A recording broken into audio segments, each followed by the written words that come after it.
Bienvenidos. Antes de comenzar con las aterradoras historias que tengo preparadas para ustedes hoy, me encantaría que se suscribieran al canal y le dieran me gusta al video. También quiero saber desde qué lugar del mundo nos están escuchando y a qué hora están viendo este video, así que déjenlo en los comentarios. Ahora sí, pónganse cómodos y apaguen las luces. Dicho esto, comencemos.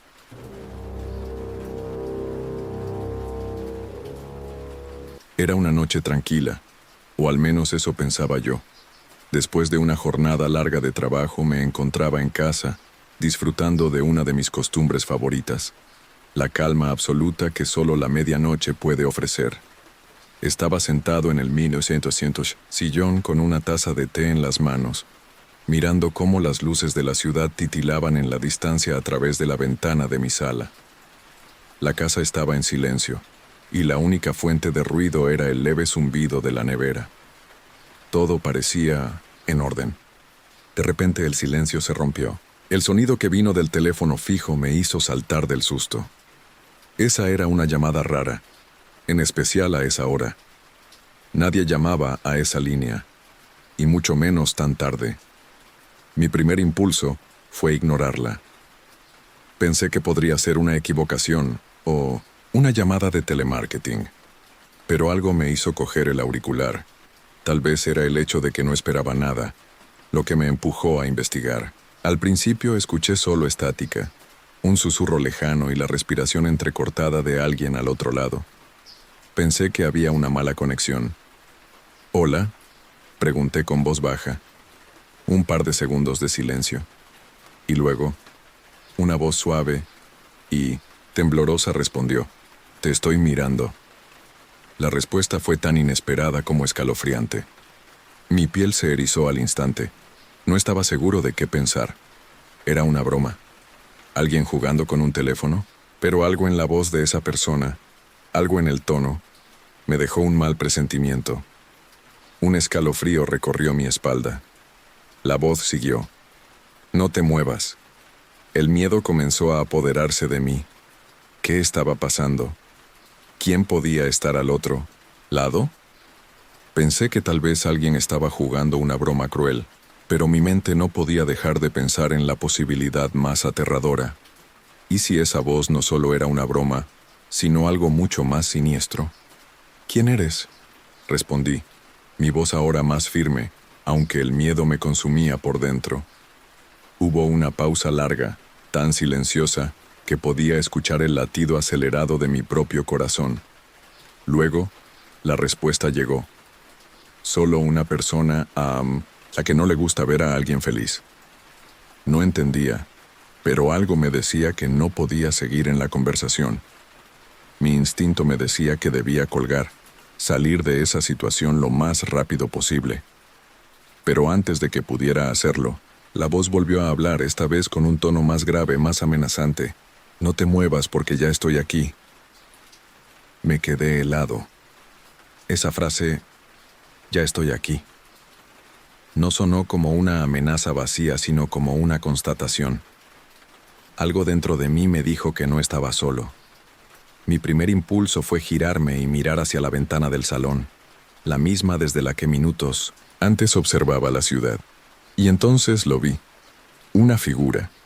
Al otro lado del vidrio, apenas iluminada por la luz tenue del farol de la calle, había una silueta humana, alta, delgada, inmóvil. El rostro no se distinguía, pero era evidente que me estaba mirando. No supe si gritar o quedarme en silencio. Fue como si mi cuerpo entrara en modo de congelación. El teléfono se deslizó lentamente de mi mano y cayó al suelo con un golpe seco, pero yo no lo escuché. Todo mi ser estaba centrado en esa figura. Sentí que el tiempo se detenía. No supe cuánto tiempo estuve así, mirándola.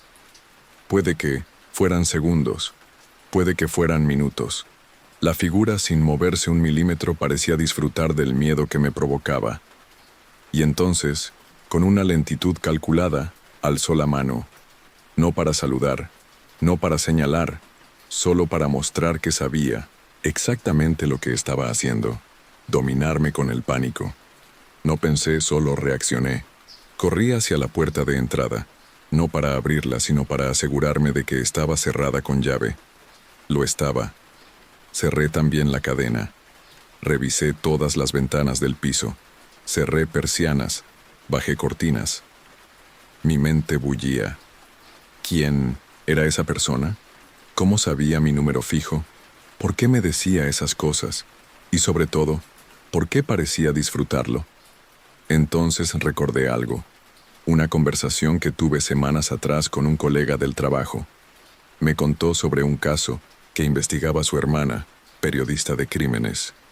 Un acosador, un hombre que elegía a sus víctimas al azar, pero que se metía en sus vidas lentamente, que les hablaba por teléfono, que aparecía fuera de sus casas, que no robaba ni mataba de inmediato, solo destruía mentalmente a las personas hasta quebrarlas.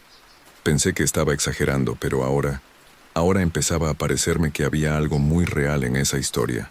Y luego, el sonido que me hizo perder el control por completo. Tocaron la puerta. 1, 2, 3 veces. Pausado, medido, como si el mismo patrón de terror estuviera coreografiado. Pero lo peor no fue eso. Lo peor fue la nota que deslizaron por debajo de la puerta. Una hoja blanca, con letras recortadas de revista. Solo 3 palabras. ¿Te acuerdas ahora? Me quedé mirando la hoja como si quemara. ¿Te acuerdas ahora? ¿Recordar qué? La frase me golpeó como una bofetada en plena cara. Era una pregunta dirigida con precisión quirúrgica a una parte de mi memoria que, evidentemente, estaba bloqueada. No solo era una amenaza, era un mensaje personal, como si el desconocido supiera algo de mí que yo había enterrado, o peor, que había elegido olvidar. Con manos temblorosas, tomé la hoja del suelo y la coloqué sobre la mesa. Intenté pensar con claridad, pero mi mente era una maraña de confusión y miedo. El corazón me latía en los oídos y cada sombra de la habitación me parecía una figura agazapada. El silencio era demasiado denso. Encendí todas las luces de la casa como un reflejo infantil, buscando protección en lo visible. Me serví un vaso de agua, aunque mis manos apenas podían sostenerlo, y entonces, forzándome a respirar hondo, comencé a repasar mentalmente mi vida. ¿Quién podía quererme asustar de esa forma? ¿Había hecho algo que mereciera una venganza tan retorcida? Fue cuando mi mirada se detuvo en una caja polvosa encima del librero. Una de esas que uno no abre hace años. Dentro había papeles viejos, fotos universitarias, cartas. Y ahí fue cuando lo vi. Un sobre amarillento con una sola palabra escrita, a mano. Martín. El nombre hizo eco en mi mente. Martín. Era imposible que fuera él. Imposible. Pero lo recordé, lentamente, como una niebla espesa que empieza a disiparse. Fue hace más de 10 años. Un compañero de residencia universitaria. Reservado, extraño, siempre observando, siempre solo. Decían que tenía una fijación enfermiza con algunas personas. Una vez lo escuché hablar dormido, murmurando nombres. El mío entre ellos. Se obsesionó conmigo, aunque yo nunca se lo tomé en serio. Me cambié de cuarto. Ignoré sus cartas. Me alejé. Y luego, simplemente, desapareció. Nadie volvió a verlo. Algunos dijeron que se había ido del país. Otros, que se había quitado la vida. Pero nadie lo supo con certeza. Y ahora esa voz, esa figura, esa pregunta, ¿te acuerdas ahora? El vaso cayó de mis manos y se estrelló en el suelo. Al mirar hacia la ventana, la figura ya no estaba. Pero una nueva nota acababa de aparecer, clavada en la parte interna del cristal, como si alguien la hubiese puesto desde dentro. Solo decía, ya es tarde. No recuerdo haber abierto la ventana. No recuerdo haber oído el más mínimo ruido. Pero la nota estaba ahí por dentro, clavada con un pequeño cuchillo que no era mío. Y entonces lo entendí. Ya no estaba fuera. Estaba dentro de mi casa. Sentí que el piso bajo mis pies se volvía líquido.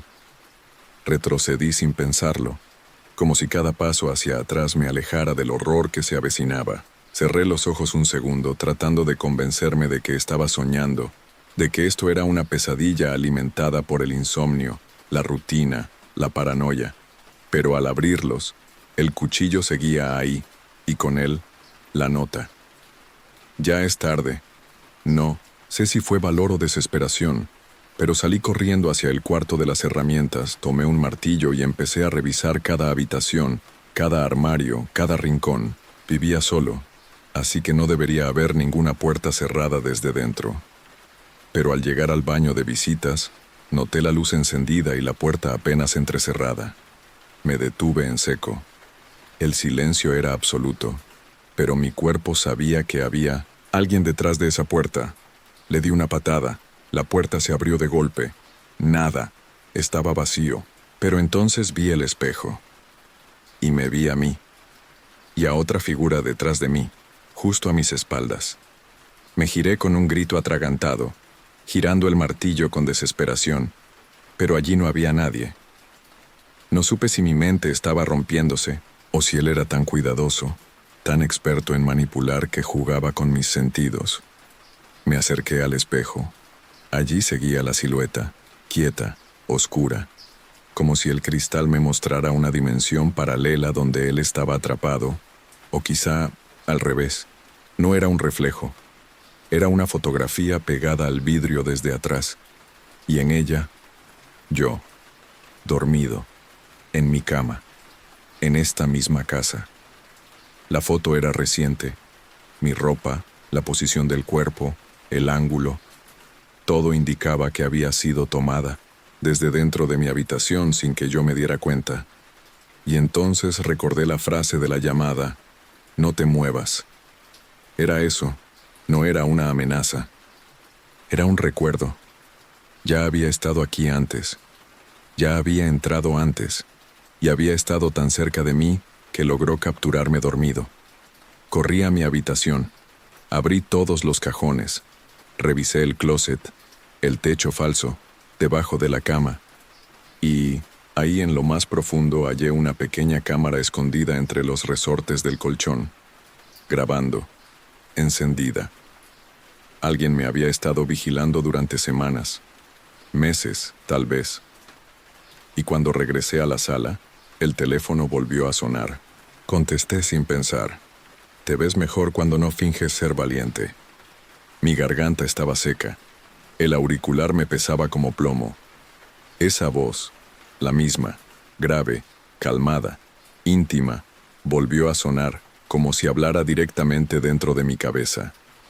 ¿Recuerdas la noche del 12 de noviembre del 2013? Preguntó. Su tono era más sereno que antes, pero no por ello menos amenazante. Lo que más me perturbaba no era la pregunta, sino que sí recordaba. No con claridad, pero sí. Me senté en el sofá, aún con el martillo en la otra mano, la línea abierta, la mente atrapada entre el presente y ese recuerdo borroso. Esa noche, universidad, alcohol, una fiesta que se salió de control. Y Martín. Recordé los gritos, recordé que lo empujé, recordé su cabeza golpeando la mesa de la sala común, recordé que me miró con los ojos abiertos, asustado, no de morir, sino de que lo dejaran solo. No fue intencional, fue un accidente, pero lo dejé ahí. Me fui, me lavé las manos, fingí no haber estado. Nadie lo denunció. Él desapareció. Y yo me convencí de que se había marchado. La voz al otro lado del teléfono volvió a hablar. No me fui. Me encerraron. 8 años. 8 años por algo que tú causaste, pero aprendí a esperar. Y entonces se escuchó un clic. No del teléfono, sino de mi televisión. Encendió sola. La pantalla mostraba una grabación. Era mi sala, desde un ángulo alto, seguramente de otra cámara oculta. En el video se me veía sentado, tomando té, y detrás de mí, en el rincón más oscuro de la habitación, una figura parada, inmóvil, mirándome. Esa misma noche. No era solo acoso, era convivencia. Lo había tenido en mi casa. Lo había tenido respirando mi mismo aire, viviendo en mis rincones más ciegos, durante días, tal vez semanas. El video continuaba. Me mostraba durmiendo, caminando por la casa, trabajando en la laptop, todo grabado en silencio, hasta que, finalmente, la cámara mostraba una nueva escena, de apenas unas horas atrás. Yo en la ducha, y una figura cruzando por el pasillo sin hacer ruido. Sombra oscura, tranquila, como si la casa también fuera suya. La llamada terminó, sin despedida, solo un tono muerto. Pero antes del silencio, la voz dijo algo más. Esta noche terminamos los pendientes. Todo dentro de mí gritaba que saliera de esa casa, que corriera, que huyera sin mirar atrás. Pero algo me mantenía ahí, pegado al suelo, al teléfono aún colgando, al resplandor del televisor que seguía proyectando escenas de mi vida grabadas sin mi permiso. No sabía qué era peor, el miedo de lo que podía pasar, o la certeza de lo que ya había pasado sin que yo lo supiera. Me armé de valor, respiré hondo y fui directo al router. Desconecté internet, apagué la luz, bajé la palanca de la electricidad. Luego fui a buscar mi celular, pero no estaba. Lo había dejado en la cocina unas horas antes. Cuando llegué, lo encontré en el suelo, con la pantalla partida y un mensaje, en letras negras, pintadas directamente en la pared blanca frente a mí. Él ya no está solo. Esa frase me hundió en un nuevo abismo. ¿Había más personas? ¿Esto era una red? ¿Un culto? ¿Un juego macabro? Corrí al baño y me encerré. Coloqué una silla contra la puerta. Llevé conmigo el martillo, un cuchillo de cocina y una linterna. No sabía qué más hacer. Me senté en la tina, temblando, el cuerpo mojado en sudor frío. Entonces comencé a escuchar pasos, uno a uno, sobre el suelo de madera. Despacio, como si supieran que yo los escuchaba, como si disfrutaran saberse oídos. Los pasos se detuvieron frente al baño. Silencio absoluto, hasta que algo rozó la puerta. Algo metálico, como la hoja de un cuchillo. Luego una risa. Suave. Apenas un suspiro. ¿Sabes? Dijo una voz del otro lado. No era Martín, era otra persona. Una voz femenina. Él solo quería hablar contigo. Yo vine por otra cosa. Y antes de que pudiera procesarlo, la luz de la linterna empezó a parpadear. La puerta crujió. No, sé cómo reuní fuerza, pero lancé la silla. Abrí la puerta de golpe y golpeé. Una figura cayó. Otra sombra vino hacia mí. Corrí, grité, golpeé al azar. La casa era un campo de guerra invisible, donde yo no veía más que siluetas y respiraciones. No sabía cuántos eran. No sabía por dónde habían entrado. Solo sabía que ya no tenía control de mi hogar. Llegué a la entrada. La abrí. Corrí descalzo por la calle pidiendo ayuda como un loco. Nadie salió. Nadie respondió. Toqué puertas. Grité. Finalmente, un coche de policía pasó y se detuvo. Cuando volvimos, la casa estaba vacía. No había rastros de entrada, forzada. No había cámaras, no había notas, no había nada. Solo una cosa quedaba diferente, una fotografía enmarcada sobre la mesa. Era de mí, con una sonrisa forzada, al lado de Martín, y detrás, con tinta roja, una dedicatoria. Gracias por abrir la puerta. Nos vemos pronto.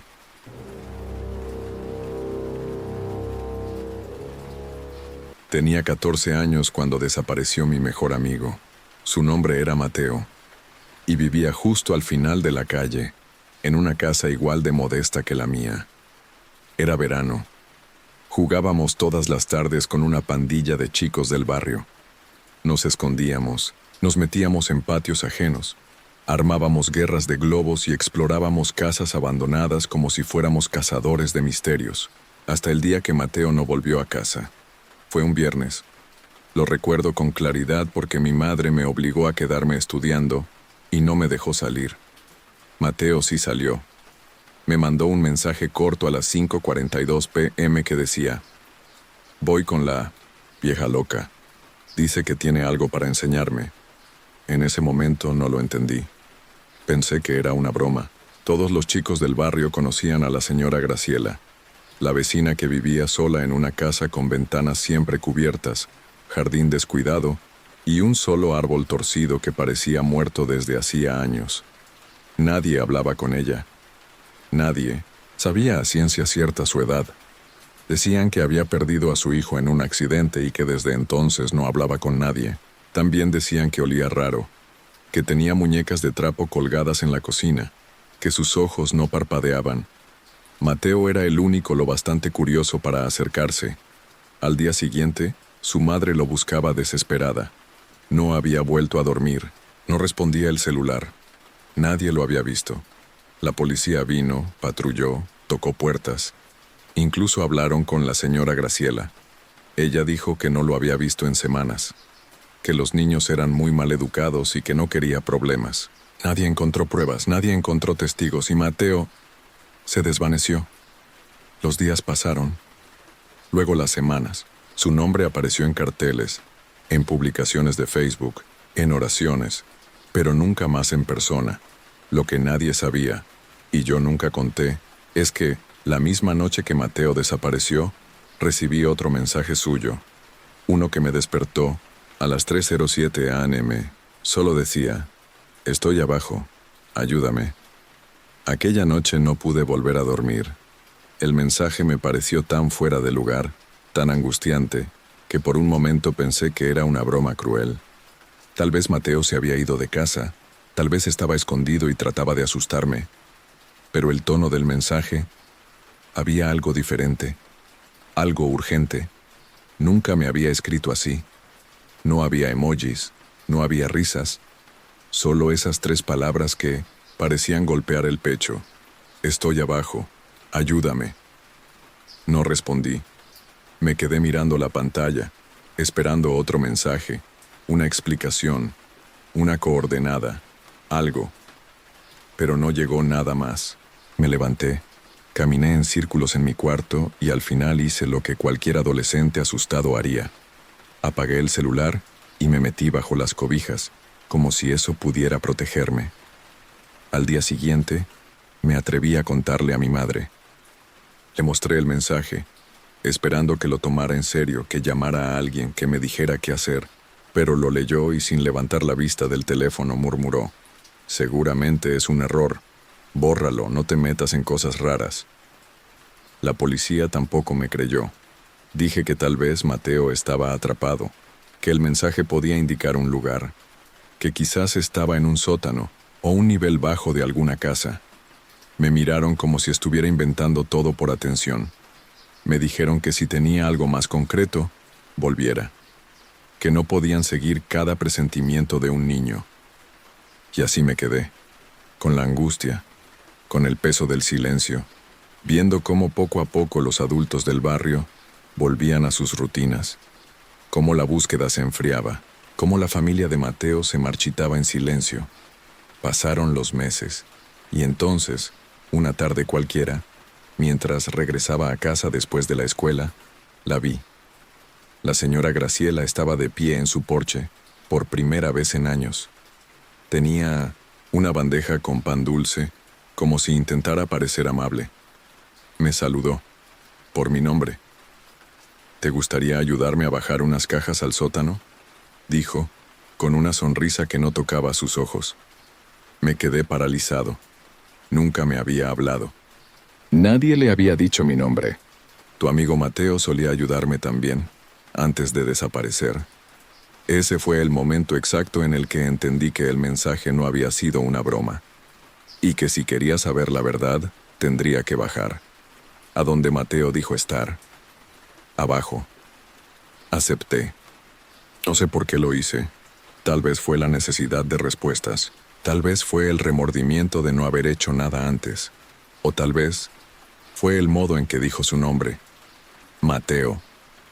Lo dijo con la familiaridad de quien no solo lo había conocido, sino con la certeza oscura de que sabía exactamente dónde estaba. La señora Graciela abrió la puerta con una lentitud antinatural. El chirrido me heló los huesos. Todo en esa casa olía a humedad rancia y especias que no supe identificar. Adentro, las cortinas estaban cerradas con alambres. No había televisores ni relojes, solo muebles viejos, tapizados con sábanas polvorientas y cientos, literalmente cientos de muñecas de trapo. Algunas colgaban de los estantes, otras estaban sentadas en hileras sobre sillas pequeñas. Varias me miraban desde los rincones con ojos bordados que parecían demasiado vivos para mi gusto. «Por aquí», dijo ella, señalando una trampilla de madera al fondo de la cocina. Me costó distinguirla. Estaba camuflada con una alfombra y protegida con una gruesa cadena oxidada que colgaba flojamente de un clavo. «Mi sótano no tiene luz», dijo, como si fuera algo menor. «Pero te dejaré esta linterna. Es confiable». A Mateo le gustaba bajar con ella. Me la puso en la mano, y cuando me atreví a mirarla, noté que tenía grabadas 3 letras. M.A.C. Mateo Andrés Cruz. La abrí de inmediato y bajé sin decir una palabra. Cada escalón crujía como si no hubiera sido pisado en años, y el aire se hacía más denso, más podrido con cada metro que descendía. Al llegar al suelo, la linterna iluminó un espacio amplio, pero recargado. Había estanterías con frascos llenos de líquidos oscuros, sillas con sogas colgando, y una mesa de metal oxidada. El suelo estaba cubierto con una mezcla de tierra y cemento agrietado. Me giré para mirar hacia arriba. Graciela ya no estaba, en la entrada, solo la trampilla, cerrada y asegurada por dentro. Quise gritar, pero lo que me dejó sin voz fue lo que vi al fondo del sótano. Un televisor pequeño, encendido, y en él, grabaciones de Mateo, en ese mismo sótano, pidiendo ayuda. No sabía si correr, llorar o golpear la puerta hasta sangrar. El monitor parpadeaba con interferencias, pero el video era claro. Mateo, con la misma ropa del día en que desapareció, estaba atado a una silla de madera en 1900, este mismo sótano. La luz de la linterna temblaba, pero la imagen era brutalmente nítida. Ojos llorosos, voz quebrada, cuerpo debilitado. Gritaba mi nombre. «Dile a Nico que baje, dile que no se olvide de mí». Retrocedí. Sentí náuseas. La linterna cayó al suelo, proyectando sombras violentas sobre las paredes, revelando detalles que antes no había notado. En una esquina, había fotografías clavadas con alfileres. Algunas de niños que no reconocí. Otras, sí, eran chicos, del barrio. Unos que se habían mudado. Otros que, según decían, se habían ido con sus familias. Pero al ver sus rostros, entendí que no. Que tal vez nunca se habían ido. Cada foto estaba etiquetada con fechas. Fechas de entrada y fechas de salida. Me acerqué a la estantería. Había frascos, no con líquidos, sino con pequeños objetos, mechones de cabello, uñas, trozos de tela ensangrentada. En uno había una pulsera de hilo rojo, la misma que Mateo llevaba siempre. Era un regalo de su hermana, decía, que le traía suerte. Y entonces lo escuché, un susurro, no desde arriba, sino desde adentro del sótano. «Nico, ¿eres tú?»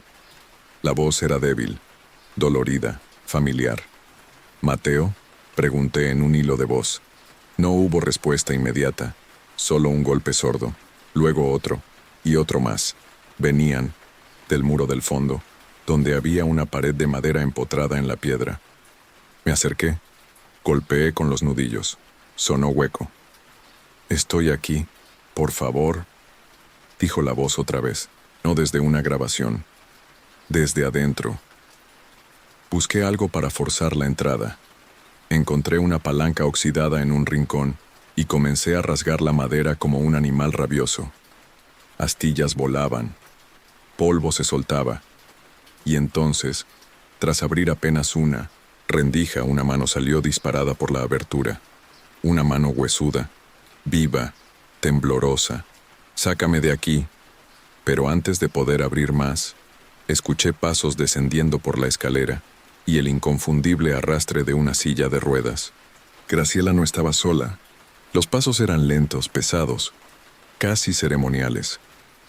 El crujido de la silla de ruedas al rozar la madera se mezclaba con una respiración fuerte, entrecortada, como si cada inhalación doliera.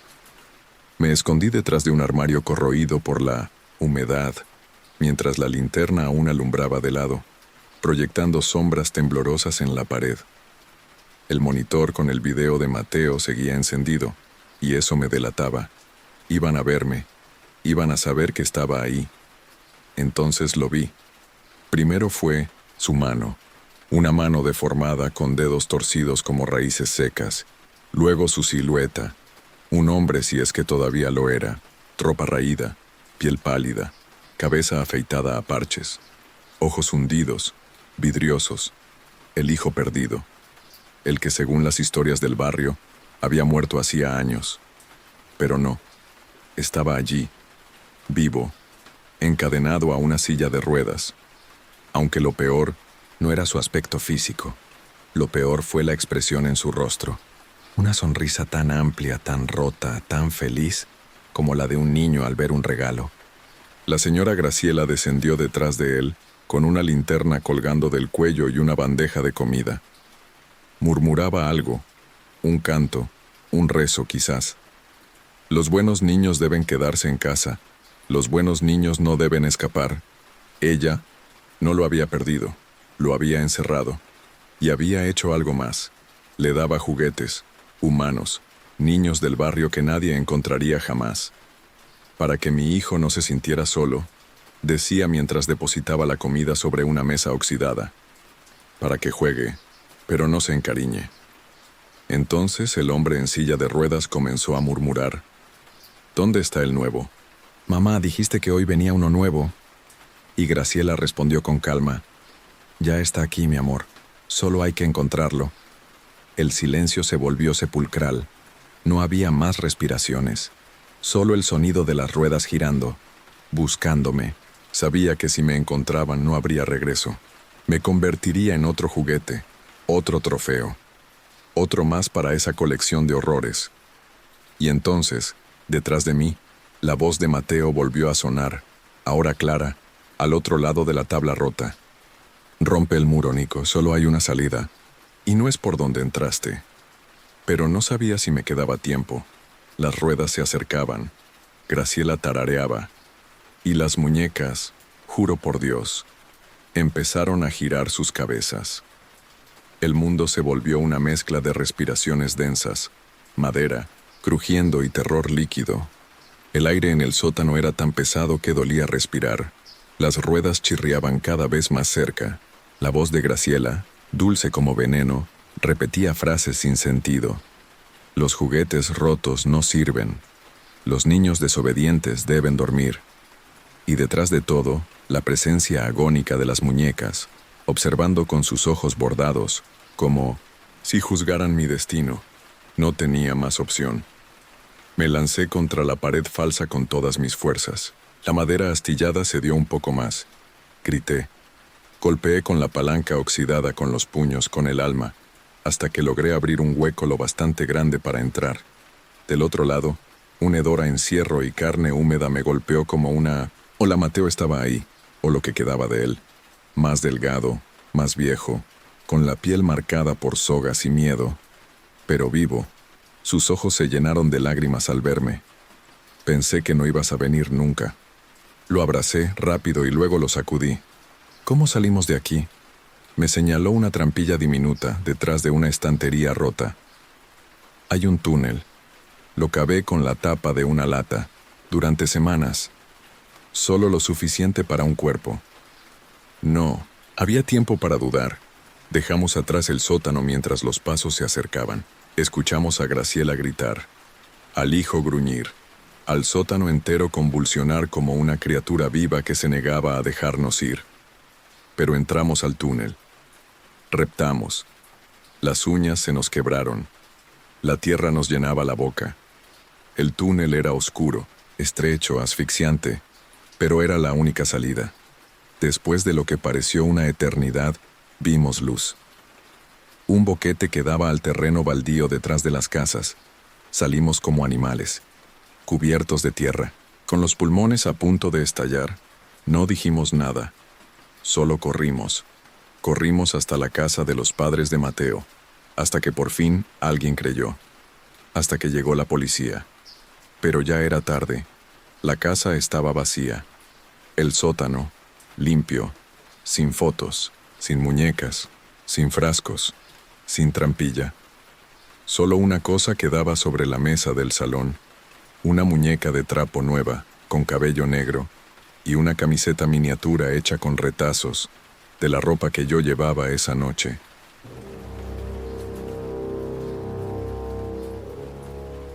Durante 5 años trabajé como operador nocturno en una vieja central de taxis de la ciudad. No era un trabajo glamuroso ni bien pagado, pero me gustaba.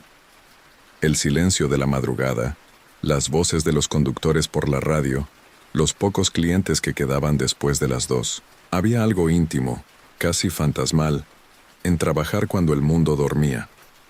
Los borrachos, los solitarios, los taxistas que filosofaban en voz alta. Era una rutina. Hasta el caso del taxi 147. Todo comenzó una madrugada de martes. Faltaban 15 minutos para mi cambio de turno, cuando entró una llamada directa del móvil de uno de nuestros vehículos. No era raro que los conductores usaran la línea interna para reportar incidentes menores, pero lo extraño fue que el conductor asignado a ese taxi, Ricardo Gómez, ya había entregado las llaves horas antes. Me congelé. Revisé el sistema. Taxi 147 había sido devuelto. El GPS indicaba que estaba estacionado en el taller de la base. Pero esa llamada no venía de la base. Venía desde una avenida del sur, en una zona industrial abandonada. Al responder, solo escuché respiraciones entrecortadas. Nada más. Luego un susurro. Está en el asiento trasero. No lo dejes ir. No otra vez. Colgué, pensando que era una broma, y llamé al número del conductor. No respondió. Fui al taller personalmente, salí al patio y ahí estaba. El taxi 147, cerrado, polvoriento, abandonado. Me asomé por la ventana y lo que vi me heló la sangre. El asiento trasero estaba manchado de sangre seca. Pero eso no fue lo peor. En 1900, el parabrisas, escrito con el dedo en el polvo, alguien había dejado un mensaje. Él nunca bajó. Y lo firmaba con las iniciales AMC, las mismas que años atrás aparecieron en un caso sin resolver. Un pasajero desaparecido durante un viaje que nadie quiso conducir. No podía quedarme de brazos cruzados. Volví a la central. Abrí los registros manuales de turnos, una libreta vieja donde los choferes anotaban hora de entrada, salida y destino final, y confirmé lo que ya sabía. Ricardo Gómez había entregado el taxi 147 a las 22:47 de la noche anterior. Tenía su firma. Incluso dejó una nota rápida. Ruido en la suspensión trasera. Llevar a taller. Nadie lo tomó después. Nadie debía haberlo conducido. Pero entonces fui al servidor de rastreo satelital, un sistema viejo que apenas funcionaba pero guardaba un historial de los recorridos de cada unidad. Y allí estaba. El taxi 147 había salido de la base a las 03:12 am, sin que nadie lo registrara, y había circulado durante más de una hora por calles alejadas, sin ningún patrón lógico. Calles sin salida, rotondas vacías, pasajes cerrados, y luego se detuvo en la avenida Herrera, justo desde donde recibí la llamada. Se quedó ahí por 22 minutos. Después, volvió al taller. Solo. Ese movimiento era imposible. El sistema de llaves estaba bajo candado. Ningún empleado tenía acceso al vehículo a esa hora. Las cámaras de seguridad apuntaban a la entrada del taller, pero al revisar las grabaciones, me llevé un escalofrío aún más grande. A las 03:11, el momento exacto en que el GPS marca la salida del taxi, La cámara sufre un salto de 5 minutos y al reanudarse el taxi ya no está, como si se hubiese evaporado. Pensé en llamar a la policía, pero ¿qué iba a decir? ¿Que un taxi se movió solo? ¿Que un número desaparecido hacía 10 años, AMC, había aparecido en el parabrisas? Entonces decidí hacer lo que nunca había hecho en mis años, de operador, entrar al taxi por mi cuenta. Tomé las llaves de repuesto y me dirigí al taller. Eran las 2:47 a.m., la misma hora en que comenzaron todos los registros. El aire estaba espeso. El silencio era tan denso que parecía empujarme hacia atrás. Abrí la puerta del conductor. El olor a sangre seca y cuero rancio me golpeó de inmediato. Revisé el asiento trasero. La mancha seguía ahí, pero lo que no esperaba encontrar era una libreta negra en el suelo del asiento del pasajero. Una libreta con nombres, fechas, coordenadas, y en la última página, mi nombre, con la hora exacta, 03:17 a.m., a bordo en breve. Me quedé paralizado, mi nombre escrito con tinta azul, como si alguien me hubiese estado observando, como si supiera que a esa hora exacta yo estaría ahí, con la libreta entre las manos en ese taxi.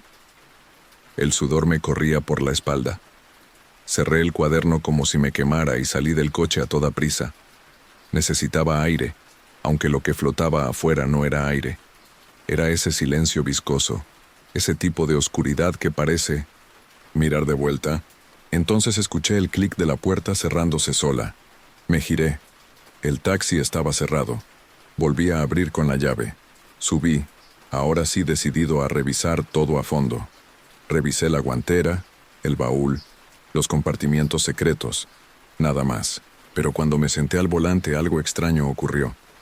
El tablero electrónico, que estaba apagado, se encendió solo. La pantalla proyectó una ruta, una dirección al otro lado de la ciudad, marcada en rojo parpadeante. Y debajo, una palabra: reintentar viaje. No podía explicarlo. El taxi parecía estar recordando un servicio fallido, como si un pasajero jamás hubiese llegado a destino. Una deuda, un viaje inconcluso. La dirección me resultaba vagamente conocida, y al buscarla en Google desde mi celular se me heló la sangre. Era el último lugar donde se vio con vida a Alejandro Miguel Carreño.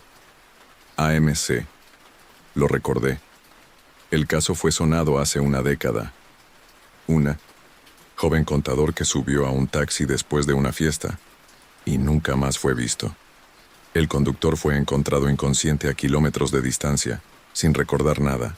Decía que el pasajero desapareció del asiento trasero sin abrir la puerta, que al mirar por el retrovisor ya no había nadie, y ahora yo estaba en ese mismo vehículo, ese mismo taxi, con la ruta de aquel viaje marcada una vez más. El motor se encendió solo. No toqué nada. No giré la llave.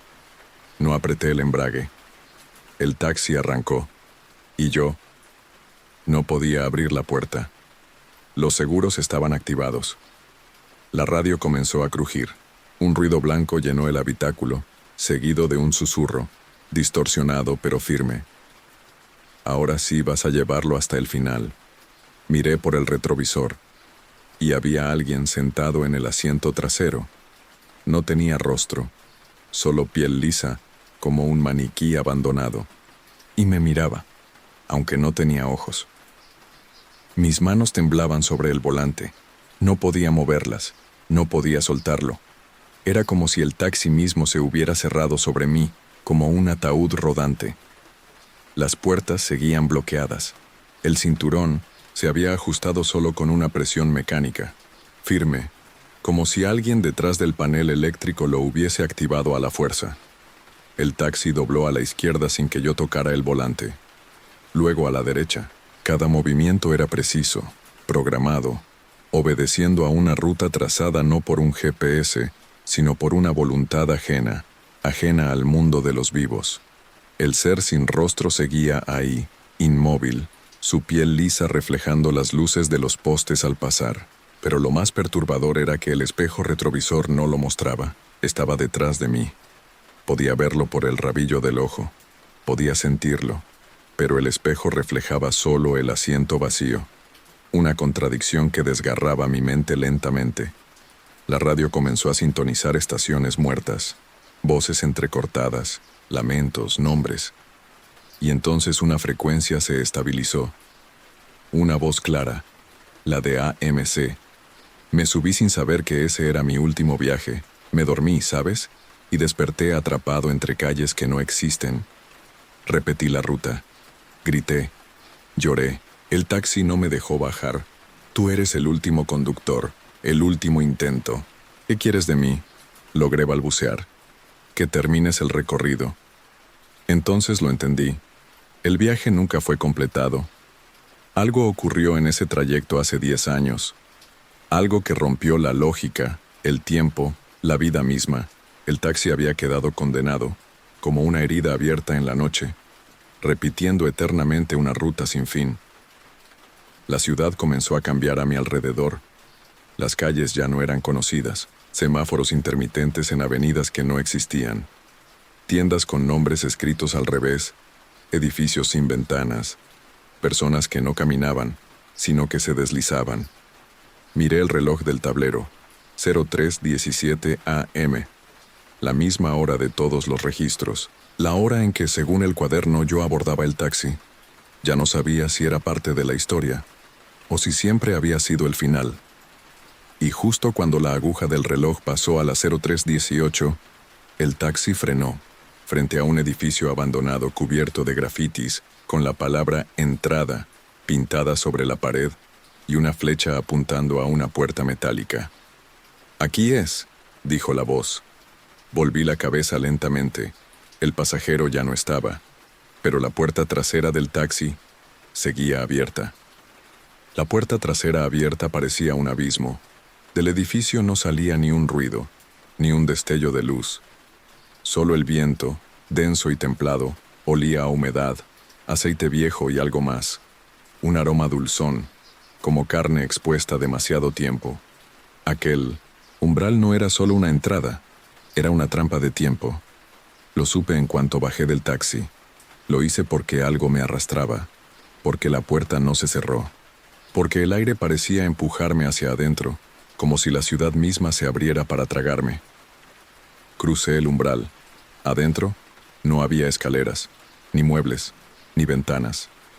Solo un pasillo eterno, mal iluminado por focos que chispeaban, como si estuvieran al borde del colapso. Las paredes estaban cubiertas con papeles amarillos, todos con nombres escritos a mano. Decenas, cientos. Nombres comunes, algunos marcados con una cruz, otros con una fecha. Y en medio de todo, uno resaltaba, mi nombre, Nicolás Ochoa, y debajo, Sertzenkin 17, 03:47. Media hora exacta. Me quedaban solo 13 minutos. Avancé. Los pasillos parecían susurrar. Sonaban como muchas voces a la vez, diciendo cosas que no entendía. A veces gritaban, otras reían, algunas lloraban. En cada intersección había puertas, algunas cerradas con cadenas, otras entreabiertas, mostrando apenas un destello, un zapato abandonado, una muñeca rota, un celular vibrando en el suelo sin dueño visible. Vestigios de los que vinieron antes, y entonces la encontré. Una sala circular, en cuyo centro había una silla metálica frente a un espejo. No había reflejo, solo niebla, y en la niebla, la silueta del pasajero sin rostro, de pie, esperándome. ¿Terminamos el viaje?, preguntó la voz, esta vez saliendo de todas partes, del suelo, del techo, de mí. ¿Qué eres?, susurré con la garganta hecha un nudo. Soy todos los viajes que nunca acabaron, los que fueron interrumpidos, los que terminaron con gritos en vez de destinos. Y si me niego, te quedarás aquí, como todos los demás. Mi cuerpo se paralizó. Sentí que las paredes se estrechaban, que las luces parpadeaban más fuerte. Empecé a gritar, a correr, a buscar la salida. Pero el pasillo ya no estaba. Solo esa sala, solo la silla. Solo el espejo y la niebla, que empezó a imitarme. Movía sus manos como yo, giraba la cabeza como yo, respiraba como yo, hasta que, sin previo aviso, sonrió. Una sonrisa enorme, cruel, inhumana, y de su boca salió la última frase que escuché antes de caer.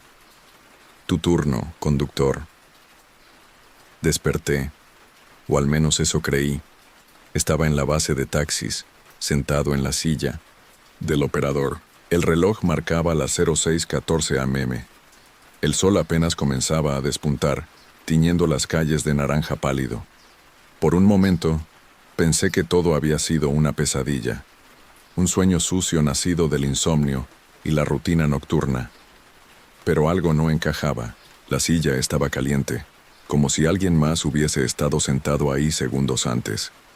La radio seguía encendida, aunque solo sonaba estática, y mi celular mostraba una llamada reciente a las 03:17 am. Una llamada realizada desde mi Indonesia. Mi número al taxi 147, fui al patio. El taxi no estaba. Corrí al tablero de registros. Había una hoja nueva, una entrada escrita a mano, pero no con mi letra. Turno, Nicolás Ochoa. Unidad, 147 hora de salida, 03:17 am. Hora de llegada. Vacía y debajo, una nota. Gracias por completar el viaje. El siguiente abordará pronto. Desde ese día, nadie volvió a ver el taxi 147. Nadie, excepto aquellos que circulan de madrugada por ciertas calles olvidadas y lo ven detenido a la orilla del camino, con las luces encendidas y el motor en marcha, esperando. A veces alguien sube, y a veces no baja nunca.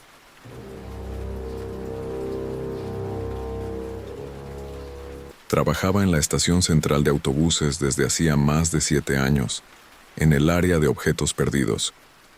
Un sótano olvidado, lleno de paraguas, mochilas viejas, peluches empolvados y maletas extraviadas por viajeros que probablemente nunca volverían. Era un sitio tranquilo, ideal para quien prefiere el silencio. Nadie bajaba ahí, excepto para hacer entregas o, en raras ocasiones, reclamar algo que de verdad valiera la pena. Un miércoles por la tarde, mientras archivaba documentos en el sistema, un guardia de seguridad me trajo una maleta azul, grande, rígida, con ruedas. La encontramos en la taquilla 26, me dijo. Alguien la dejó abierta por unos segundos y la volvió a cerrar. El problema es que hay mal olor. No quisimos abrirla. Mal olor. Eso ya era una alerta. Hay reglas para eso. En teoría, debíamos llamar al supervisor o incluso a la policía si el contenido parecía riesgoso. Pero la rutina, el tedio, el seguro no es nada, nos vuelve descuidados. Y yo era así, curioso, tonto quizás. La puse sobre la mesa metálica del fondo, me puse guantes y abrí las cerraduras. El pestillo se dio con un clic seco, y el olor me golpeó como un puñetazo en la garganta. Putrefacción, carne, sudor viejo y algo más, formol. Al abrirla por completo, tuve que dar un paso atrás. Era una escena absurda. Dentro no había ropa, ni libros, ni artículos de viaje. Había fotos, miles de fotos, apiladas, sueltas, muchas quemadas en los bordes. La mayoría eran retratos de personas dormidas, tomados desde muy cerca, algunos con marcas en los rostros, cortes, letras pintadas sobre la piel con plumón negro, otros, con los ojos aún entreabiertos. Me agaché con las manos temblando y saqué una fotografía enmarcada, metida entre los pliegues de la tela. Una cara conocida, la mía, durmiendo en mi cama, con una fecha escrita abajo, la noche anterior, y una palabra en la esquina inferior. Pronto. Durante varios minutos no pude moverme. Tenía la foto entre las manos, pero mis dedos parecían de otro. La miraba con una mezcla de incredulidad, miedo puro y una pregunta que martillaba en mi cabeza. ¿Cómo alguien había estado en mi cuarto sin que yo lo supiera? Porque la imagen no era antigua. No era un montaje.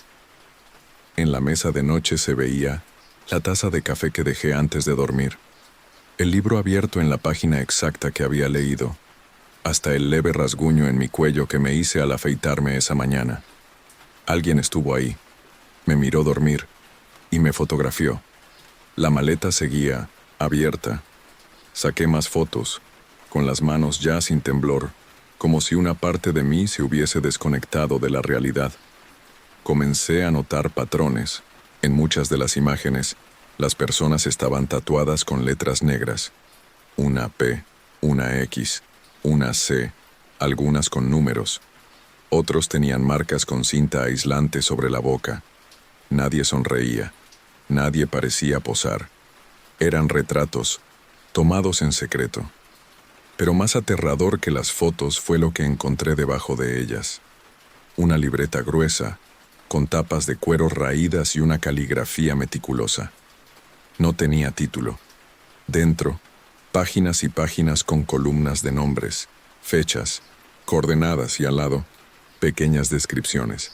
Duerme de lado, no ronca, repetir. Intentó hablar, ponerle sedante antes. No responde, ojos abiertos, cancelado. Próximo, E341, confirmado, recolección esta semana. Ese último renglón estaba subrayado. Al buscar el código E341, me di cuenta de que era la clave de mi casillero personal, donde guardaba mi mochila y mis cosas durante el turno. La recolección ¿se refería a mí? Fui al casillero de inmediato. Lo abrí de golpe. Mi mochila estaba ahí, pero con algo adentro que yo no había puesto. Una grabadora de voz antigua, con una nota pegada. Reproduce después de las 13:00 am. Esa noche, en lugar de irme a casa, me encerré en el sótano de objetos perdidos. Me armé con un cúter oxidado y esperé a que el reloj marcara la hora. Y cuando por fin reproduje la grabación, escuché mi respiración. Yo durmiendo, durante minutos, hasta que una voz masculina, grave, serena, susurró muy cerca del micrófono. Ya estás marcado, no luches, tu rostro será hermoso.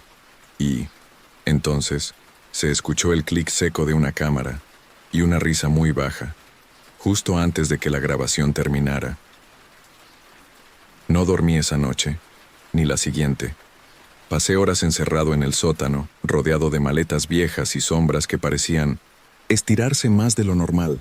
Cada sonido del edificio, el chasquido de una puerta, el eco de una pisada, un estornudo a lo lejos, me hacía temblar. Pero seguí revisando esa maleta. Esa maldita maleta azul, fría como un ataúd. Entre las últimas capas de papeles, encontré algo distinto. Un sobre sellado con cera negra. Dentro, una carta escrita con tinta roja y una letra perfecta. No decía mucho, pero fue suficiente para quebrarme por dentro. Si estás leyendo esto, es porque abriste la taquilla equivocada. No eres especial, solo estás despierto, y eso es un problema. Todos dormimos, algunos más profundo que otros. Yo solo los recojo. Documentar es mi deber. El arte exige memoria. No intentes escapar. La cámara ya eligió tu rostro. Lo que viene es parte del proceso. Nos vemos pronto. Sonríe esta vez. L. L. ¿Un nombre? ¿Una inicial? ¿Una firma? Busqué entre los objetos perdidos registros de alguien con ese nombre. Revisé hojas, grabaciones, entradas digitales. Y fue entonces cuando encontré algo verdaderamente perturbador. Un archivo antiguo de hace 11 años, con reporte policial adjunto, empleado desaparecido, Luis Zamora, puesto, encargado de objetos perdidos, fecha de desaparición, julio 2012. Último registro, recibió una maleta azul en taquilla 26. Comentarios del supervisor. Última vez que se le vio fue justo antes de abrirla. Me quedé paralizado. La misma maleta, la misma taquilla, el mismo destino. Luis desapareció sin dejar rastro. Pero al revisar su casillero, sí, el mismo que ahora me habían asignado a mí, encontré algo más. Una libreta, idéntica a la del contenido de la maleta. Pero esta era diferente. Era su diario.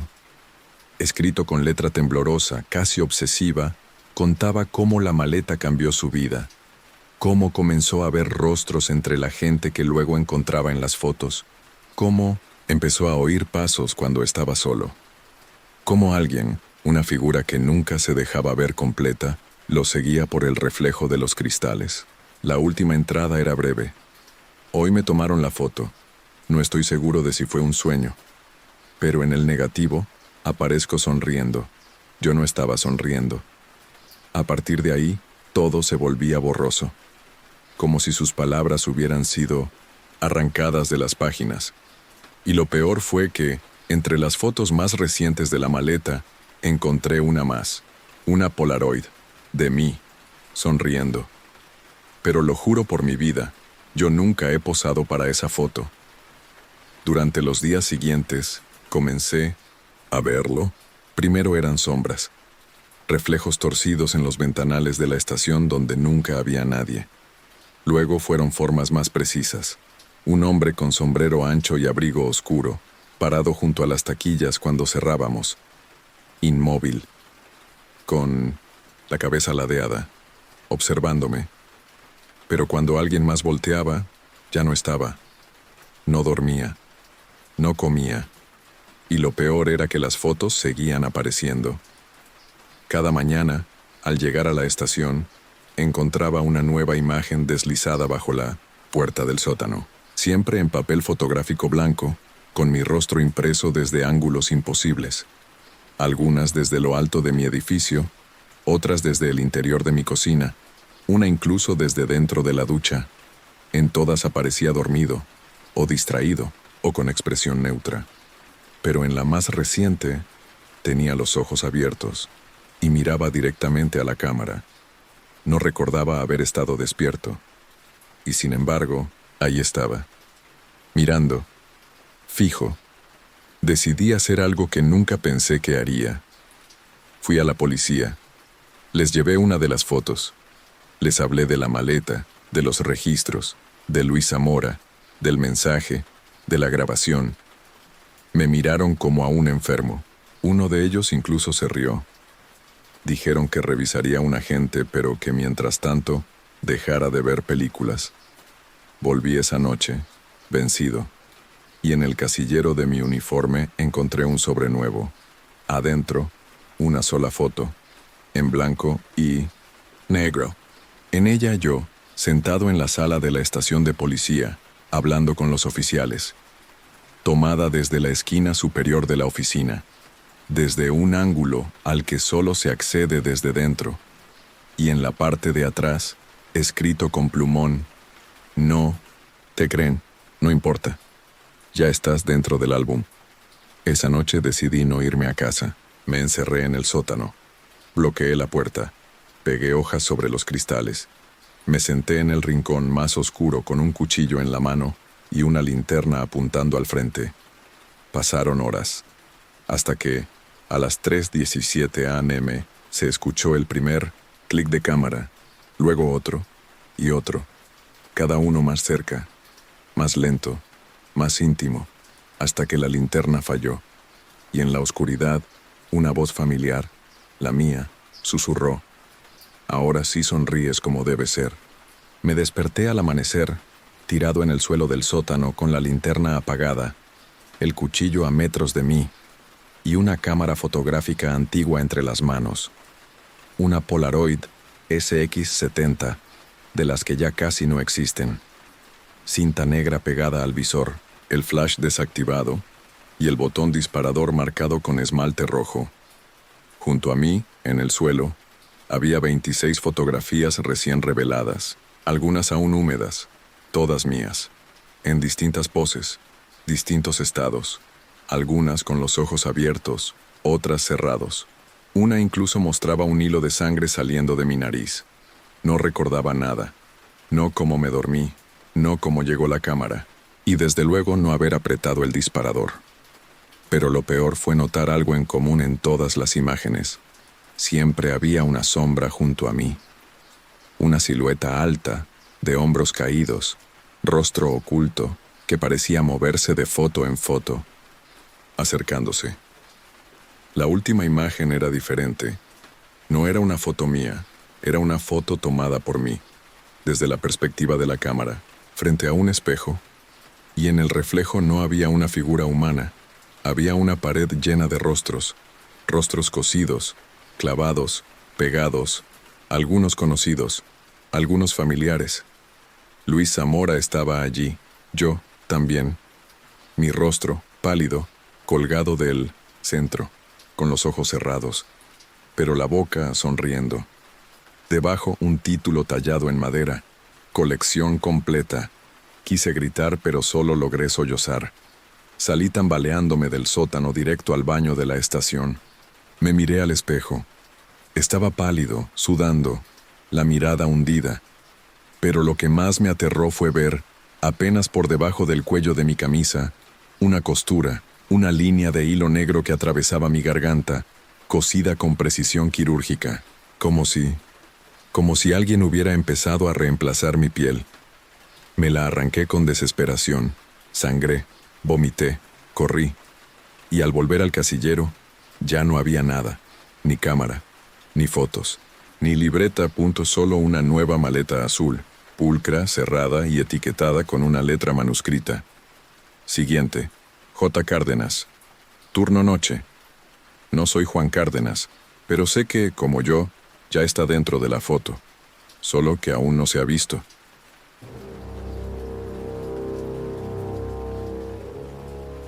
Soy forense criminalista. Trabajo para la Fiscalía desde hace 14 años, analizando pruebas en casos que muchos prefieren no mirar 2 veces. He revisado cosas que arruinan el apetito durante semanas, escenas de asesinatos, torturas, desapariciones. Lo que no esperaba, y lo que me cuesta aún contar, es que lo peor que he vivido no fue con cadáveres, sino con un expediente que no tenía cuerpo, solo grabaciones. Todo comenzó con un archivo marcado como 33B, una carpeta de cartón casi vacía que apareció en mi escritorio sin aviso previo. Dentro solo había una nota escrita a mano, sin membrete oficial. Escucha todo antes de reportar, no copiar, no sacar. Y debajo, una USB negra, sin etiquetas. No tenía firma, no estaba en el sistema, y nadie en la oficina dijo haberla dejado. Pensé que era una broma de mal gusto de alguno de mis colegas, así que decidí revisarla en mi estación personal. Al abrir el contenido encontré solo una carpeta con 6 audios numerados. Entrevista primera noche.mp3, audio puerta 3am.mp3, susurros pasillo.mp3, voz interior Inés.mp3, última grabación familiar.mp3, postmortem digital.mp3. Hasta ese momento no había ninguna referencia al crimen, solo los nombres. El último, sin embargo, me inquietó. Postmortem. ¿Quién había muerto? Reproduje el primer archivo. Una voz de mujer, temblorosa. Mi nombre es Inés M. Tengo 26 años. Trabajo desde casa. No tengo antecedentes. Lo que escucharán comenzó hace 3 noches. Luego, se oía un silencio largo, respiraciones, y la voz volvía. Me llaman desde mi teléfono fijo. Yo no tengo fijo. La voz dice mi nombre completo. A veces, imita mi propia voz. Pausa. Ruido de uñas golpeando una mesa. No sé si estoy loca. Solo quiero que esto pare. Apagué el archivo. Cerré la carpeta. Algo dentro de mí se revolvía.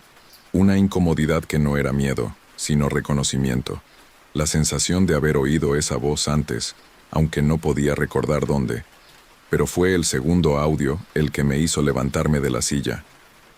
Audio puerta am.mp3. Era una simple grabación ambiental. Ruido blanco. Hasta que al minuto exacto alguien golpea una puerta. 3 veces. Seco, espaciado, lejano. Luego un zumbido, como una respiración amplificada por bocinas rotas. Finalmente una frase apenas susurrada. Ya sé que estás escuchando. Y no venía desde el archivo. Venía desde mis propios audífonos. con mi nombre. Daniel. Me los quité al instante. Nadie debía saber cómo me llamaba, pero esa voz ya lo sabía. Después de aquello estuve a punto de cerrar la carpeta y reportar el expediente como manipulación de evidencia. Pero no lo hice, porque lo que más miedo me dio no fue la voz ni la coincidencia de mi nombre. Fue el sonido de fondo que acompañaba toda la grabación, una especie de zumbido, como el que hacen las líneas telefónicas viejas o las grabadoras dañadas, pero más orgánico, más respirado. No sé cómo explicarlo. Era como si alguien estuviera al otro lado del micrófono demasiado cerca conteniendo la respiración, o esperando que la tuya fallara. Esperé hasta la noche, hasta que todos se habían ido. Encerrado en la oficina, apagué las luces y me puse los auriculares otra vez. Abrí el tercer archivo. Susurros, pasillo.mp3. Esta vez no hablaba Inés. No había voz humana clara, solo pasos, rítmicos, como si alguien caminara descalzo por un pasillo largo, deteniéndose cada pocos segundos. Luego venía el primer susurro, no en español, ni en ningún idioma que yo reconociera.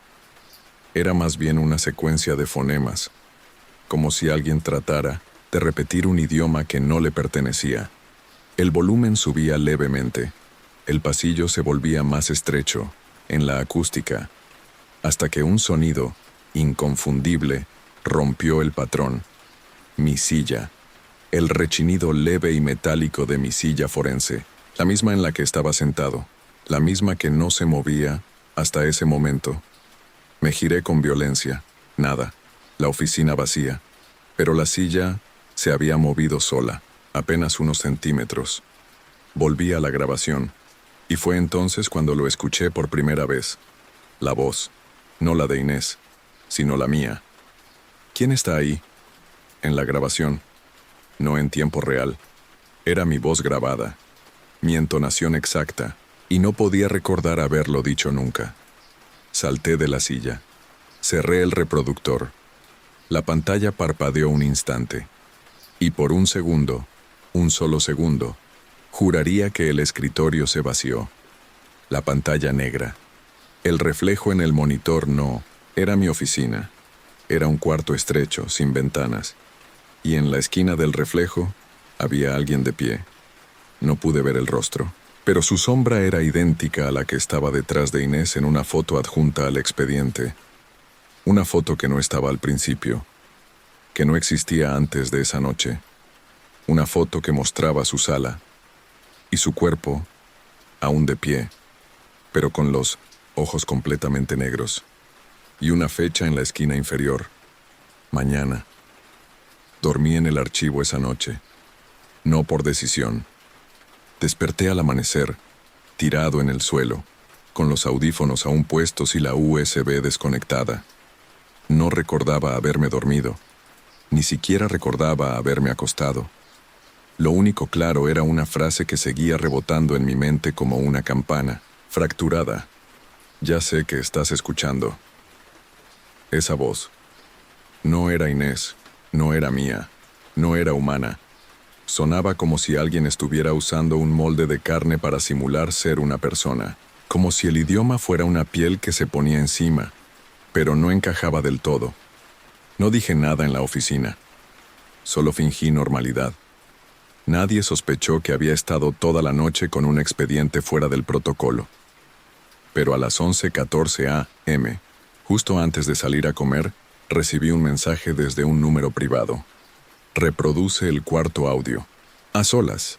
O sigue la imitación. Abrí el cuarto archivo. Voz interior Inés.mp3. El audio comienza con Inés hablando directamente a la grabadora. Su voz quebrada ya no es la misma que en el primer testimonio. Parece desdoblada como si algo hablara a través de ella con pausas inhumanas.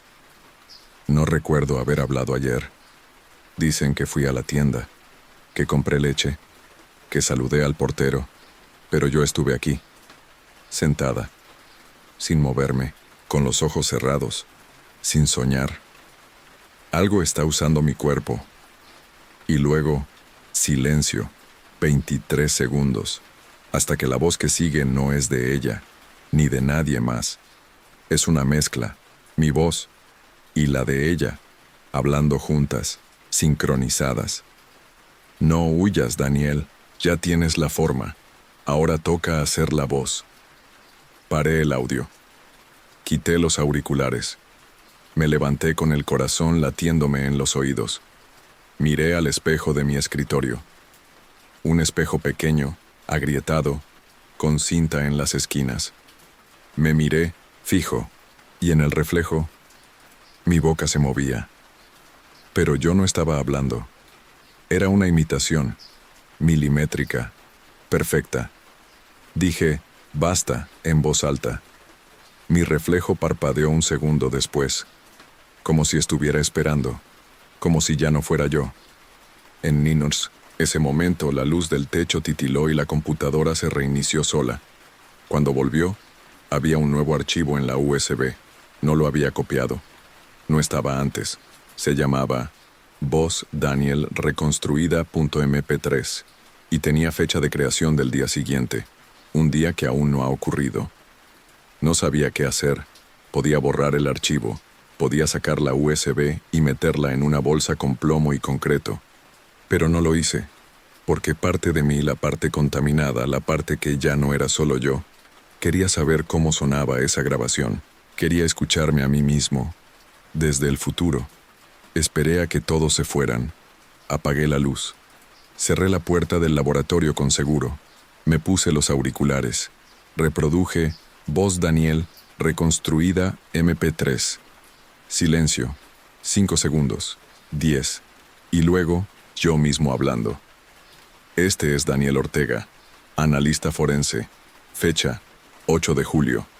Hora, 03:17 AM.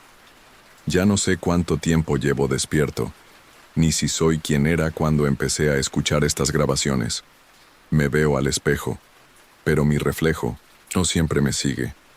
A veces parpadea tarde, a veces sonríe cuando no debería. Creo que algo me está probando.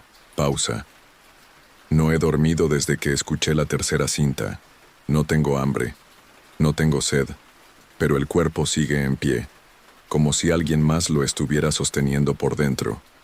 Golpes de dedos sobre madera, una respiración profunda. A esta hora me desperté ayer. Escuché pasos en el pasillo. Fui a revisar, pero el pasillo no estaba, solo una pared. Y en la pared, un espejo. Yo estaba al otro lado, pero no era yo. Era la copia, la que escucha, la que practica mi voz. Silencio. Ruido blanco. Muy leve, como si la estática respirara. Y finalmente, una frase final, dicha con mi tono exacto. Si estás oyendo, esto antes del 8, ya es tarde. El reflejo ya está despierto. Y ahora, va a hablar por ti. El archivo terminó. Me quité los auriculares, pero seguía oyendo mi voz. No desde la grabación, no desde la USB, desde el intercomunicador de la oficina. Un mensaje automático en bucle. Oficina de Forenses Daniel Ortega. ¿Me escucha? Necesito que baje al sótano. El expediente 33B. Quiere verlo. No había nadie más en el edificio. El intercomunicador estaba apagado.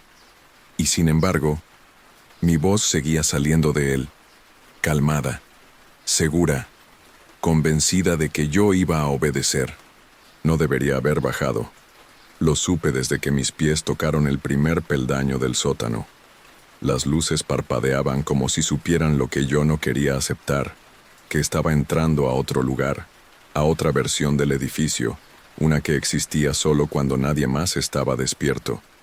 El aire olía a humedad, electricidad vieja y algo más, a mí, como si cada célula que se despegaba de mi piel quedara atrapada allí. El intercomunicador seguía encendido. Desde cada bocina, mi voz me guiaba. Sigue bajando, Daniel. No falta mucho. Cada palabra sonaba más rehecha, más mecánica, como si alguien hubiese recopilado mis sílabas desde las grabaciones y las hubiera ensamblado con precisión digital. Mi voz sin alma, mi voz sin historia. Al llegar al final del pasillo, encontré una puerta que nunca antes había estado ahí. Era de metal, pesada, fría, sin cerradura, grabada en el centro, con algo que parecía quemado a fuego lento, una sola palabra: reemplazo. Entré. Dentro no había archivos, ni escritorios, ni cajas. Había un solo espejo, antiguo, altísimo, enmarcado en madera podrida, apoyado sobre un piso manchado de humedad. Frente a él, una silla, y sobre la silla, otro USB, negro, igual al mío. Me acerqué al espejo. Al principio, reflejaba lo que debía. Yo, temblando, con la linterna en una mano, el otro USB en la otra. Pero al parpadear, mi reflejo no lo hizo. Se quedó con los ojos abiertos, fijos. Yo levanté el brazo. El reflejo no. Me sonreí nerviosamente. El reflejo no. Y cuando quise hablar, el reflejo me habló primero. ¿Te molesta ver tu rostro sin alma? A ella también le pasó, Inés. Comprendí en un instante. El expediente no era de una víctima. Era de una etapa, una fase de reemplazo, un proceso. Y yo ya estaba en la última. El reflejo se levantó, salió del espejo y se paró frente a mí. No tenía piel, ni ojos, ni boca, pero tenía mi forma. Me habló sin labios. Te has escuchado lo suficiente. Ahora escúchame a mí. Solo será por un momento. Luego, te tocará guardar silencio. Intenté correr, pero ya era tarde. El otro USB, el nuevo, se abrió solo en mi computadora, del despacho, y se ejecutó. Una grabación, solo una, titulada Voz Daniel Final.mp3, y en la onda de sonido no había voz, solo una respiración, lenta, continua, y exactamente igual a la mía. No recuerdo cómo volví a la oficina. Solo sé que desperté en mi escritorio, con la ropa empapada en sudor, las manos llenas de polvo y los audífonos puestos. Nadie me hizo preguntas. Nadie parecía notar que algo había cambiado, pero lo había hecho. Porque cuando hablé por primera vez esa mañana, no reconocí mi propia voz. Era plana, uniforme, una copia perfecta de algo que alguna vez sonó humano. Ya no tenía los matices, ya no había duda, ni temblor. Era como si alguien estuviera leyendo desde dentro de mí. Fui al baño. Me miré al espejo. Parpadeé. Esta vez el reflejo me siguió. Sin errores, sin retrasos. Pero esa obediencia absoluta fue más aterradora que cualquier anomalía, porque significaba que ya estaba en su lugar. Ese día, al revisar la computadora, encontré el expediente 33B cerrado, archivado como caso inactivo, fallecido. Nombre: Inés M. Estado. Error de sistema. Observación: la sustitución fue exitosa, y debajo, una nueva ficha recién creada. Nombre: Daniel Ortega. ID: 000B Estado. Revisión de voz en proceso. Fecha de cierre estimada: hoy fui al sistema. Intenté borrar el expediente. No me dejaba. Aparecía un mensaje emergente que decía: protocolo espejo activo. Eliminación denegada. Intenté advertir a alguien. Escribí un correo, al supervisor, a un colega, a la policía. Solo 2 palabras: no escuchen. Pero cuando revisé el mensaje enviado, lo que apareció fue otra cosa. Una grabación de voz adjunta. Mi voz, diciendo con tono calmo y claro: todo está en orden. Ya no hace falta seguir escuchando. Esa noche, antes de irme, encontré una carpeta en papel sobre mi escritorio. Un nuevo expediente. Sin remitente. Solo un nombre escrito a mano. Tú. Y una nota al final: bienvenido al archivo. Ahora tú grabas.